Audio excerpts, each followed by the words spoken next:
Hi, this is Shelly Guerrero. This Mitt Romney thing is getting scary. The debates are over. Any boost that Obama himself could give to his numbers, he's already done. Now, it's up to us people to defend ourselves against Romney.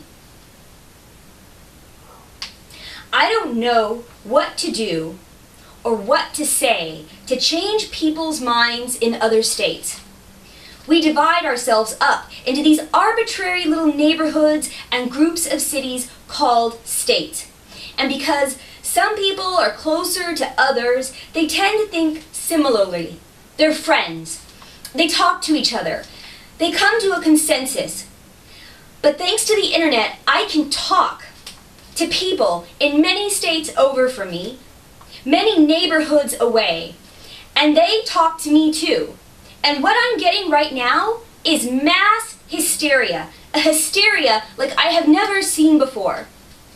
So let's talk. Why don't I like Mitt Romney? One, he's against abortion. I have not had to think about this issue since I was a teenager.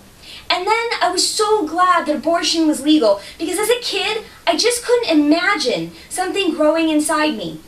I remember thinking it was like a parasite. Why? Because I was born with a hollow cavity inside me. Should I be forced to have a parasite grow inside me? As a girl, it terrified me. But as an adult, I think about it in terms of gender. A small fetus is ever so small in the womb, and it looks something like a little seahorse or a minnow. I have a question. If a man had a creature the size of a seahorse in him, and he didn't want it there, you could be sure there would be ample means to make it not there. Let alone if that seahorse little creature threatened his life, you can be darn sure there would be ways to get it out. Probably some drink in a can they would put up next to the beer in liquor stores. Men send adult boys off to war so that they can stay alive. If a tiny fetus, a little fish swimming around inside them, threatened their life would be the most important thing in the world. Killing anything that threatened the life of a man would be considered a sacred duty, never in a million years questioned. And if a woman questioned it, men would call that woman squeamish. There are so many issues here, but we can never have it on the table, or even near the table. Something that used to be on the table, and that is forced human sacrifice for another human. And you could say, what about the draft during times of war? That's human sacrifice? I hate to say it, but that is one for many, not one for one. We cannot say because the woman is older, she must give her life. Mitt Romney used to be pro-choice, then changed his mind and became pro-life once he was in office. He said his church is pro-life in all cases, even if the mother dies by not having an abortion. I think that in the end, he will go with what his church says. And if he wins, he will make that the law of the land. So, what else? Romney says he wants to put health care in the hands of the state. Why should someone suffer because they live in a state that doesn't want health care for everyone? Why should someone suffer because their state doesn't want to have insurance companies accept pre-existing conditions? Then there's Medicaid. It's for children whose parents can't take them to the doctor, or for people who are disabled, who have a harder time in life. Romney wants to put it in the hands of the state. What if you're in a state that doesn't manage its budget well and you're blind?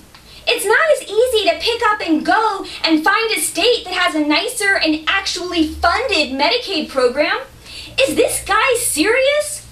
Is he so rich and disease-free that he can't put himself into someone's shoes that doesn't have so much money? Or maybe who doesn't have legs or eyesight? Maybe it's because of his church. The Mormons, they're super community oriented, so they help the other church members. But not everyone is part of the Mormon clan. There are people out there by themselves. And when you have a disability and not a trust fund, you don't have the money to go state hopping, to find a state that may be able to help you. These are my points against this guy. They're serious points. And people are scaring me because he says he can get them a job and they cheer. People! He used to work at a company that bought other companies for the sole purpose of firing people. Sometimes the company survived, sometimes it didn't. But if he hadn't come, the dark angel of company death, some of those companies, many of those companies would still be employing people. Maybe they wouldn't have done it super efficiently, but maybe they would have done it anyway. And these people who got fired couldn't have been the homeless people. These people who got fired wouldn't have been the homeless people you walk by on the streets of cities. That man stole that homeless person's money, and he has a $50 million house in La Jolla, California, and 3 other houses elsewhere. He has untold of millions in some Grand Cayman's account. And that homeless person, who might have had a family before, has a holy pair of shoes and a drinking problem. Mitt Romney, I don't like you. I don't like the job you did or how you got rich. Just because you do things legal doesn't mean you do things moral.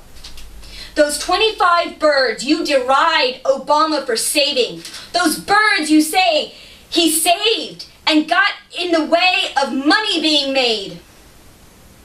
That statement right there shows the color of your soul, and that color is black.